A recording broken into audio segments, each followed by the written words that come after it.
नमस्कार मित्रांनो, छोट्या पडद्यावरील लोकप्रिय अभिनेत्रीसोबत अत्यंत दुर्दैवी घटना तिच्या जीवनात घडलेली आहे. जाणून घेऊया संपूर्ण बातमी. तत्पूर्वी आपण जर तारांगण या मराठी यूट्यूब चॅनलला एकदा नक्कीच सबस्क्राईब करून घ्या. छोट्या पडद्यावरील लोकप्रिय अभिनेत्री शुभांगी अत्रे यांनी आजवर अनेक मालिकांमध्ये काम करून प्रेक्षकांचं मन जिंकलेलं आहे.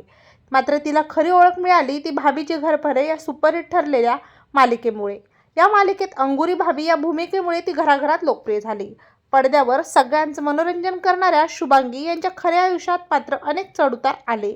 अलीकडेच तिने एक मुलाखत दिली. या मुलाखतीमध्ये त्यांनी त्यांच्या पूर्वाश्रमीच्या पतीविषयी भाष्य केले. शुभांगींनी म्हटलेलं आहे, तिने तिच्या घटस्फोटाविषयी भाष्य केलेले आहे. 2025 साली शुभांगीने तिच्या 22 वर्षाचा संसार मोडला.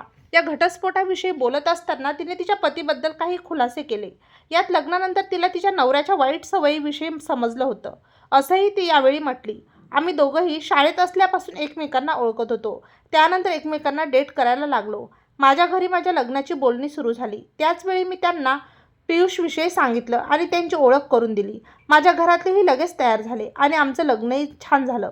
पण त्यांच्यासोबत राहून देखील मला त्यांच्या दारूच्या व्यसनाविषयी माहीत नव्हतं. लग्नानंतर मला त्यांच्या त्या व्यसनाविषयी कळलं, असं शुभांगी अत्रे यांनी सांगितलं आहे. पुढे त्या म्हणाल्या, पियुष प्रचंड दारूच्या आहारी गेला होता. पण जबाबदारी आल्यावर किंवा वेळेनुसार हळूहळू त्याचे व्यसन कमी होईल असं मला वाटत होतं. पण तसं काहीच झालं नाही. माझं लग्न टिकावं यासाठी मी कसोटीने प्रयत्न केले. जवळपास 17 वर्ष आम्ही एकत्र होतो. मी माझ्या कामात बिझी असायचे, त्यामुळे त्यांच्या व्यसनाची स्थिती हाताबाहेर कधी गेली हे मला कळलंच नाही. माझी मुलगी आशी मला त्यांच्या दारू पिण्याविषयी सतत सांगायची. तो दारू पिवला की चिडचिड होते हे सुद्धा सांगायची. पण ज्यावेळी मी कोविडच्या काळात त्यांची सत्य परिस्थिती पाहिली त्यावेळी मला धक्काच बसला. पियुषने 2018 पासून स्टेरॉइड्स घ्यायला सुरुवात केली होती. मात्र त्याच्यासोबत तो दारूही प्यायचा, ज्यामुळे त्यांची प्रकृती दिवसेंदिवस खालावत गेली. त्यांना त्यावेळी रुग्णालयात दाखल करण्यात आलं. डॉक्टरांनी दारू पिऊ नका अशी सक्त ताकीद दिली होती. पण मात्र तरी देखील त्यांचं पिण्याचं प्रमाण कमी झालं नाही. मी जवळपास 2 वर्षे त्यांना समज द्यायचा प्रयत्न केला. रिहॅब सेंटर, घर जसं शक्य होईल तसं त्याला समजावत गेले, पण काही फायदा झाला नाही. शेवटी नोव्हेंबर 2020 मध्ये मी त्यांच्यापासून स्वतंत्र होण्याचा निर्णय घेतला. या सगळ्या गोष्टीचा माझ्या मानसिक आरोग्यावरही परिणाम झाला.